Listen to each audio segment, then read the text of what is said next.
Hello everyone.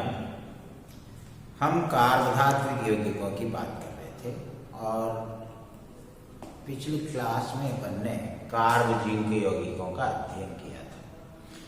आज हम कार्बलिथियम यौगिकों की बात करेंगे। कार्बलिथियम यौगिक अत्यंत उपयोगी कार्बधात्विक यौगिक है और ये लगभग ग्रीनियारवी कर्मक से ही समानता दर्शाते हैं, क्योंकि इनमें जो एल्किल या फेनिल समूह होता है जो लिथियम से जुड़ा हुआ होता है उसका कार्बन ऋणावेशित होता है और लिथियम के ऊपर धन आवेश होता है। ग्रीनियारवी कर्मक में भी एल्किल समूह का कार्बन ऋणावेशित होता है, यानी कि कार्बेनियन आयन देगा ये भी, जैसे ग्रीनियारवी कर्मक देता है, लेकिन ये ग्रीनियारवी कर्मक से भी ज्यादा क्रियाशील है। अतः ऐसे बहुत से यौगिक जिनको ग्रीनियारवी कर्मक द्वारा बनाने में कठिनाई आती है उनको हम लिथियम के कार्बधात्विक यौगिकों के द्वारा प्राप्त कर सकते हैं। इसीलिए इनको उच्च कोटि का और उत्तम ग्रीनियारवी कर्मक भी कहा जाता है। अब सबसे पहले हम इनको बनाने की बात करते हैं कि इसके बनाने की विधियां। तो एक तो इनको एल्किल हैलाइडों से भी बनाया जा सकता है। एल्किल हैलाइडों की लिथियम के साथ सीधी अभिक्रिया कराई जा सकती है। शुष्क ईथर, बेंजीन या किसी पेट्रोलियम विलायक की उपस्थिति में, तो सीधे एल्किल लिथियम प्राप्त होंगे। जैसे एल्किल हैलाइड हो गया आपका RH, इसकी क्रिया आपने लिथियम से करा दी और विलायक के रूप में आप ड्राई ईथर का उपयोग कर सकते हो, बेंजीन का प्रयोग कर सकते हो, पेट्रोलियम का प्रयोग कर सकते हो। तो X R के साथ में आपके एलाइड हो जाएगा। यहाँ दो लिथियम ले लो तो एक R के साथ तो लिथियम जुड़ गया और जो दूसरा लिथियम बच रहा है वो X के साथ LiX यानी लिथियम हैलाइड के रूप में निष्कासित हो जाएगा। इस प्रकार एल्किल हैलाइडों की बेंजीन, शुष्क ईथर या पेट्रोलियम जैसे विलायकों में सीधे लिथियम धातु के साथ अभिक्रिया करा के एल्किल लिथियम यानी लिथियम के कार्बधात्विक यौगिक प्राप्त किए जा सकते हैं। दूसरी विधि की बात करें अपन तो एन ब्यूटिल हैलाइड का यानी एन ब्यूटिल क्लोराइड का प्रयोग कर सकते हो आप। C4H9Cl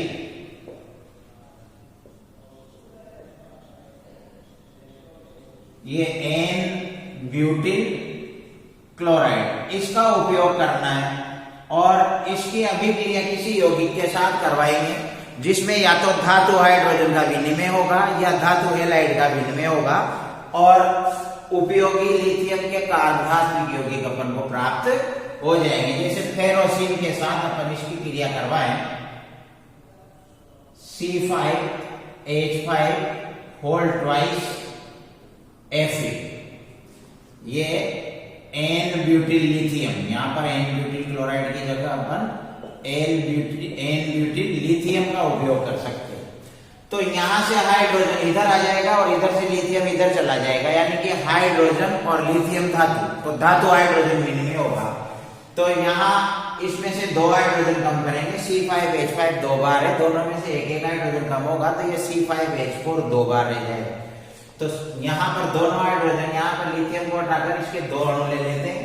तो पहले अणु में डालेंगे तो ब्यूटेन हो जाएगा, दूसरे अणु में डालेंगे तो वो भी ब्यूटेन हो जाएगा, यानी कि CH3 CH2 CH2 और लास्ट के CH2 में H जोड़ दिया तो CH3। तो एक अणु में एक हाइड्रोजन जोड़ेंगे तो दो दूसरे अणु में भी एक हाइड्रोजन जुड़ जाएगा, तो नॉर्मल ब्यूटेन प्राप्त हो गया अपने पास। अब यहाँ अपने पास C5H5 की जगह C5H4 और लिथियम, ये तीनों ही दो बार हो गए और इसके साथ में Fe।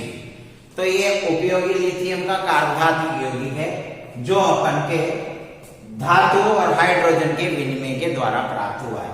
इसी प्रकार से यही एन ब्यूटिल लिथियम को आप दोबारा ले लीजिए CH3 CH2 CH2 CH2 lithium और ऑर्थो ब्रोमो नाइट्रो बेंजीन। तो ऑर्थो पे ब्रोमो और नाइट्रो 1-2 स्थिति होनी चाहिए, ये 1 या 2। तो यहाँ ब्रोमो जोड़कर यहाँ नाइट्रो जोड़ सकते हैं, दो लगातार कोनों को 1-2 यानी ऑर्थो बोलते हैं। तो यहाँ धातु ऊपर वाली में धातु और हाइड्रोजन के मध्य विनिमय हुआ है, यहाँ धातु और हेलोजन के मध्य विनिमय होगा, यानी हेलोजन इधर आ जाएगा और धातु इधर चला जाएगा। तो इधर CH3 CH2 CH2 CH2, तो यहाँ इसके बाद धातु लिथियम जुड़ा हुआ है, उसकी जगह पर हेलोजन आ जाएगा ब्रोमीन, और यहाँ ऑर्थो पर जो ब्रोमो था उसकी जगह पर लिथियम आ जाएगा। तो इस प्रकार से लिथियम का कार्बधातु यौगिक प्राप्त हो जाएगा। इसके अलावा एल्किल लिथियम या फेनिल लिथियम का उपयोग करो और इनकी क्रिया असंतृप्त हाइड्रोकार्बन, बेंजीन वाले भी एक असंतृप्त हाइड्रोकार्बन समूह युक्त वाले होती है, तो असंतृप्त हाइड्रोकार्बन या एल्किनिलिक हैलाइड जिसमें एल्किन समूह में द्विबंध होता है वाइनिल वगैरह, तो वो भी असंतृप्त हो जाता है, उसके साथ अभिक्रिया करवाओ तो यहाँ भी धातु हाइड्रोजन या धातु हेलोजन के मध्य विनिमय होगा। जैसे N butyl lithium C4H9 Li, और इसकी क्रिया असंतृप्त हाइड्रोकार्बन यानी बेंजीन से करा दो C6H6 से, तो धातु और हाइड्रोजन के मध्य विनिमय होगा, हाइड्रोजन इधर आ जाएगा और इधर से Li इधर चला जाएगा, तो हाइड्रोजन C4H9 में जुड़ेगा तो ये हो जाएगा C4H10, और इधर C6H5 रह जाएगा, जहां पर धातु लिथियम आकर जुड़ जाएगा तो ये फेनिल लिथियम प्राप्त हो जाएगा। इसी प्रकार से ये तो हो गया n butyl lithium, phenyl lithium भी ले सकते हैं अपन C6H5 Li, और यहां पर C6H5 वाइनिल एसिटिलीन भी ले सकते हैं। तो ये एसिटिलीन के फेनिल समूह जुड़ा हुआ है तो phenyl acetylene, sorry vinyl acetylene नहीं, फेनिल एसिटिलीन। तो यहाँ ये हाइड्रोजन इधर आ जाएगा और ये लिथियम इधर चला जाएगा, यानी धातु और हाइड्रोजन के मध्य विनिमय हो जाएगा। तो यहाँ C6H5 Li हटकर एक हाइड्रोजन जुड़ गया तो ये बेंजीन हो गया C6H6, और इधर ये फेनिल एसिटिलीन, और इसका लास्ट हाइड्रोजन की जगह पर आ जाएगा लिथियम। तो फेनिल एसिटिलीन लिथियम कार्बधातु यौगिक इस प्रकार से अपनों को ये प्राप्त हो जाएगा। या एल्किनिलिक हैलाइड जैसे वाइनिल हैलाइड की क्रिया करा दो आप, तृतीयक ब्यूटिल लिथियम ले लो या फेनिल लिथियम ले लो, vinyl CH2 double bond CH, और यहाँ पर हैलाइड के रूप में ब्रोमीन क्लोरीन कुछ भी वाइनिल क्लोराइड ही ले लो, तो यहाँ पर धातु और हैलाइड के मध्य विनिमय होगा, यानी Li इधर चला जाएगा और हेलोजन इधर आ जाएगा। तो C4H9 के साथ में Cl आ जाएगा तो ये एन ब्यूटिल क्लोराइड हो जाएगा, और वाइनिल के साथ में लिथियम जुड़ जाएगा CH2 डबल बॉन्ड CH और Li, तो ये वाइनिल लिथियम बन गया। तो इस प्रकार से धातु हाइड्रोजन और धातु हैलाइड के मध्य विनिमय अभिक्रियाओं के द्वारा लिथियम के हम कार्बधातु यौगिक प्राप्त कर सकते हैं। इसके अलावा असंतृप्त कार्बनिक समूह युक्त कार्बधातु यौगिकों की या तो किसी लिथियम यौगिक के साथ अभिक्रिया कराओ या डायरेक्टली लिथियम के साथ भी अभिक्रिया कराओगे तो लिथियम के कार्बधातु यौगिक प्राप्त हो जाएंगे। जैसे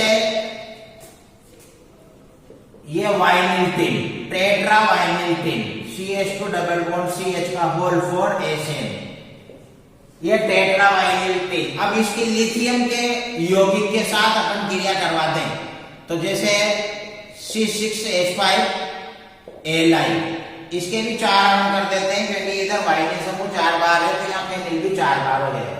तो चारों वाइनिल 4 लिथियम के साथ आ जाएगा, जबकि चारों फेनिल टिन के साथ चले जाएंगे, तो यानी कि यहाँ धातु का विनिमय हो रहा है। तो 4CH2CH Li यानी कि वाइनिल लिथियम प्राप्त हो गया, और C6H5 ये होल 4 हो गया, और इसके साथ आपका टिन आ गया तो टेट्राफेनिल टिन बन गया। तो इस प्रकार से ये धातु विनिमय के द्वारा भी हम कार्बधातु यौगिक, ये तो लिथियम का यौगिक क्रिया था, इसकी जगह पर अपन सीधा लिथियम के साथ भी अभिक्रिया करा सकते हैं, जैसे diphenyl mercury C6H5 whole twice Hg।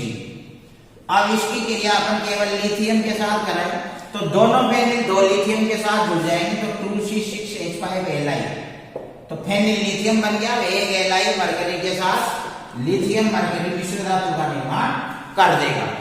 तो इस प्रकार से भी हम लिथियम के कार्बधातु यौगिक बना सकते हैं। इसके अतिरिक्त एरोमेटिक हाइड्रोकार्बन समूह युक्त असंतृप्त एल्कीन, यानी द्विबंधित एल्कीन जिसमें हाइड्रोजन का प्रतिस्थापन एरोमेटिक वलय से हुआ हो, उसकी लिथियम के साथ योगात्मक अभिक्रिया कराएंगे तो पॉलीलिथियम यौगिक प्राप्त होंगे। जैसे ये एरोमेटिक हाइड्रोकार्बन और ये एक और एरोमेटिक हाइड्रोकार्बन की वलय, और ये जुड़ गई अपने पास एसिटिलीन से, और इधर भी एरोमेटिक हाइड्रोकार्बन की वलय, तो ये एल्कीन है। और इसके समस्त हाइड्रोजन का प्रतिस्थापन एरोमेटिक हाइड्रोकार्बन यानी कि असंतृप्त हाइड्रोकार्बन के द्वारा करा चुके हैं। अब इसकी अपन लिथियम के साथ अभिक्रिया कराएंगे तो योगात्मक अभिक्रिया होगी। ये डबल बॉन्ड का सिंगल बॉन्ड हो जाएगा और दोनों कार्बन से एक एक लिथियम जुड़ जाएगा, तो ये हो जाएगा पॉलीलिथियम यौगिक।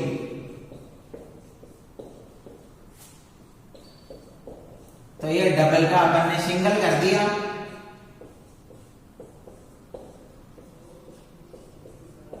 तो एक लिथियम यहां और एक लिथियम यहां। तो इस प्रकार से एरोमेटिक हाइड्रोकार्बन समूह युक्त प्रतिस्थापित एल्कीन की लिथियम के साथ योगात्मक अभिक्रिया होती है और पॉलीलिथियम यौगिक प्राप्त होते हैं। तो ये वो विधियां हैं जिनके द्वारा हम लिथियम के कार्बधात्विक यौगिक बना सकते हैं। अब इसके अपन रासायनिक अभिक्रियाओं की बात करेंगे तो लिथियम के कार्बधात्विक यौगिक या तो द्रव अवस्था में पाए जाते हैं या कम गलनांक वाले ठोस यानी कि मुलायम ठोस अवस्था में पाए जाते हैं। ये कार्बनिक विलायकों में विलयशील होते हैं और इनमें धातु की विद्युत ऋणता यानी लिथियम की विद्युत ऋणता कम है और लिथियम से जुड़े हुए कार्बन की विद्युत ऋणता अधिक होती है, जिसकी वजह से लिथियम से जुड़े हुए कार्बन पर आंशिक ऋणावेश और लिथियम के ऊपर आंशिक धनावेश उत्पन्न हो जाता है। फलस्वरूप इसमें अल्प ध्रुवता होती है और अल्प ध्रुवीयता होने के कारण ये विद्युत के मंद चालक होते हैं। ये जल तथा वायु के प्रति अत्यंत क्रियाशील होते हैं। वायु के साथ अभिक्रिया करके स्वतः ही जल उठते हैं और जल के साथ अभिक्रिया करके हाइड्रोकार्बन मुक्त करते हैं। जैसे ये RLi alkyl lithium plus HOH, तो जैसे ग्रिग्नियर अभिकर्मक का एल्किल समूह सक्रिय हाइड्रोजन युक्त यौगिकों से हाइड्रोजन खींच के हाइड्रोकार्बन बना लेता है, तो इसका भी एल्किल समूह माइनस का है तो जल के H को ग्रहण करेगा RH और हाइड्रोकार्बन के रूप में एल्केन दे देगा और AlOH। तो इस प्रकार ये जल के साथ अभी तीव्रता से अभिक्रिया करके हाइड्रोकार्बन देते हैं। इसके अलावा हेलोजनों के साथ अभिक्रिया करके इनके तो इससे हम एल्किल हैलाइड भी बना सकते हैं। तो ये RLi प्लस X2, तो R के साथ X आ जाएगा RH और Li के साथ एक बचा हुआ X चला जाएगा LiX, तो ये बन गया एल्किल हैलाइड। तो इस प्रकार से एल्किल लिथियम हेलोजनों के साथ अभिक्रिया करके एल्किल हैलाइड देते हैं। जल के साथ अभिक्रिया करके हाइड्रोकार्बन देते हैं। ये अम्लों के साथ अभिक्रिया करके भी हाइड्रोकार्बन देंगे क्योंकि अम्ल हाइड्रोजन मुक्त करते हैं और इनका एल्किल समूह हाइड्रोजन ग्रहण करने में पीछे नहीं रहता। तो ये एल्किल लिथियम प्लस इनकी क्रिया अपन HCl से कराएं तो ये इसका एल्किल समूह अम्ल के H को ग्रहण करेगा RH और लिथियम है जो Cl के साथ निकल जाएगा LiCl। तो इस प्रकार से ये एल्केन देगा। तो अम्लों के साथ क्रिया करके भी एल्केन देता है। अमोनिया में भी सक्रिय हाइड्रोजन, तो जैसे ग्रिग्नियर अभिकर्मक सक्रिय हाइड्रोजन युक्त यौगिकों के साथ अभिक्रिया करके हाइड्रोकार्बन देता है, उसी प्रकार से एल्किल लिथियम भी सक्रिय हाइड्रोजन युक्त यौगिकों के साथ अभिक्रिया करके हाइड्रोकार्बन देते हैं। जैसे अमोनिया है HNH2 लिख सकते हैं NH3 को, तो ये एक H मुक्त करेगी जो R के साथ जुड़ जाएगा तो RH और Li के साथ NH2 चला जाएगा तो LiNH2 लिथियम एमीन।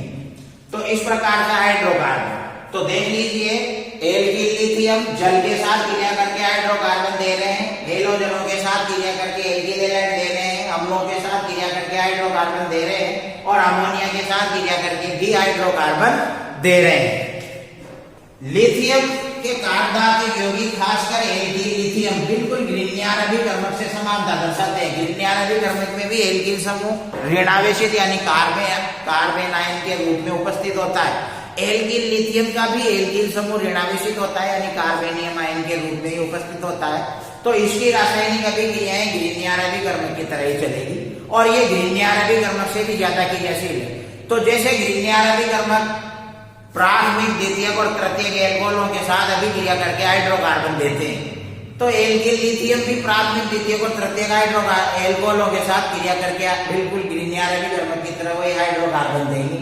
जैसे ये RLi, अब इसकी क्रिया एल्कोहल से कराए RCH2OH, प्राथमिक एल्कोहल, तो ये RCH2+ का है और एल्कोहल में OH- का है, जबकि इधर R- का है, तो RCH2+ के R जुड़ेगा तो हाइड्रोकार्बन बन जाएगा RCH2R, और Li के साथ OH चला जाएगा तो LiOH। तो इस प्रकार से प्राथमिक एल्कोहलों के साथ भी हाइड्रोकार्बन दे रहा है। अगर अपन एल्किल लिथियम की द्वितीयक एल्कोहलों के साथ रिएक्शन लिखे RCHOH, तो ये OH की जगह पर R आ जाएगा, क्योंकि नाभिक स्नेही का प्रतिस्थापन हो सकता है, OH- हटेगा, इसकी जगह पे R- आ जाएगा, तो R और CHR ये भी हाइड्रोकार्बन है, और Li के साथ OH। तृतीयक एल्कोहल अगर अपन लेते हैं एल्किल लिथियम के साथ, तो R और ये हो जाएगा आपका COH, तो वही OH की जगह पे R लिख देंगे, तो RCR और Li के साथ OH, तो ये चतुष्क कार्बन परमाणु युक्त हाइड्रोकार्बन बन गया। तो ग्रीनियर अभिकर्मक भी प्राथमिक द्वितीयक और तृतीयक एल्कोहलों के साथ क्रिया करके हाइड्रोकार्बन देते हैं।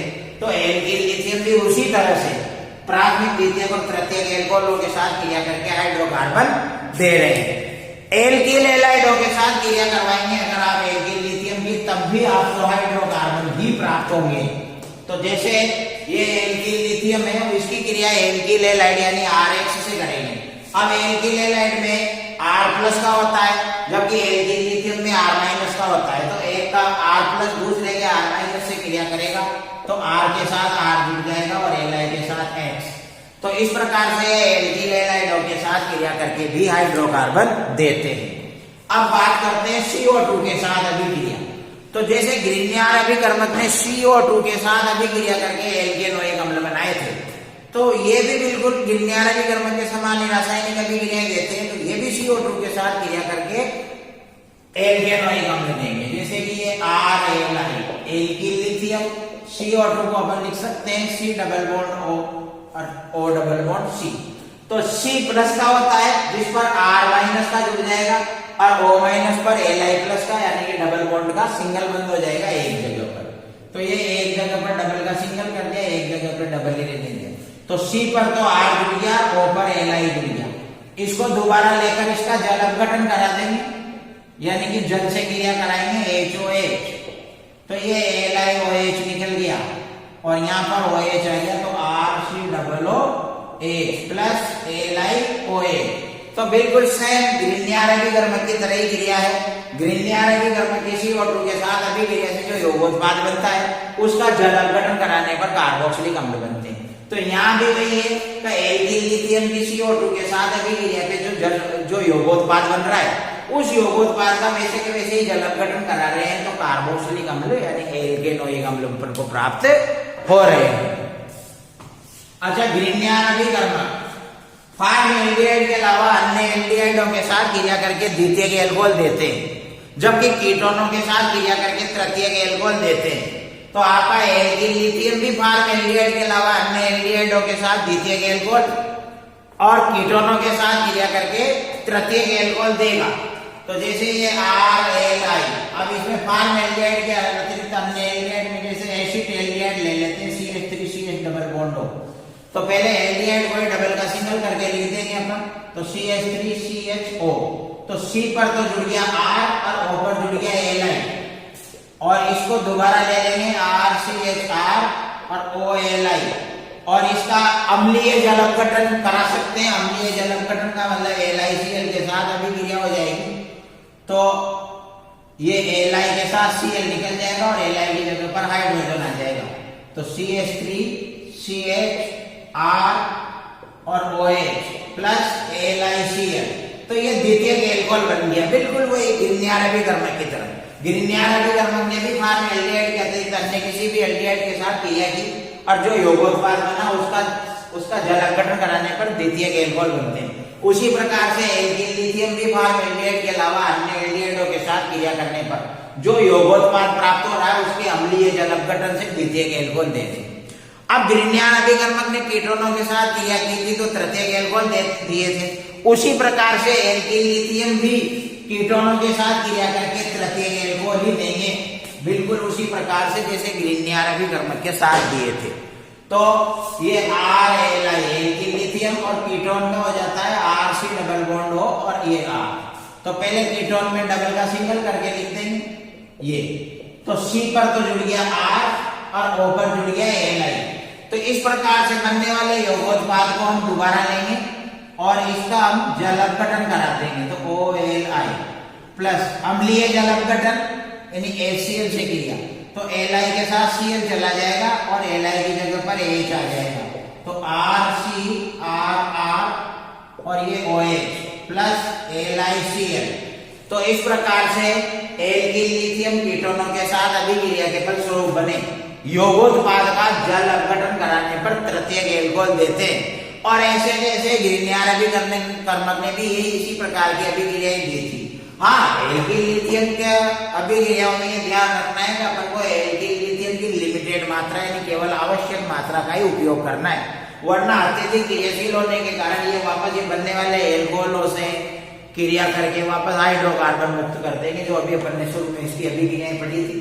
तो ये जो भी कार्बोक्सिलिक अम्ल बना रहे हैं या एल्कोहल बना रहे हैं तो ये वापस उनसे क्रिया करेंगे क्योंकि वो सक्रिय हाइड्रोजन युक्त यौगिक है, तो उनसे क्रिया करेंगे, उनको हाइड्रोकार्बनों में परिवर्तित कर देंगे। तो ये ध्यान रखना है कि इन अभिक्रियाओं में एल्किल लिथियम की आपको लिमिटेड मात्रा का प्रयोग ही करना है। अब इसके बाद में कार्ब लिथियम यौगिकों की अन्य रासायनिक अभिक्रियाओं की चर्चा हम अगली क्लास में करेंगे। थैंक्स।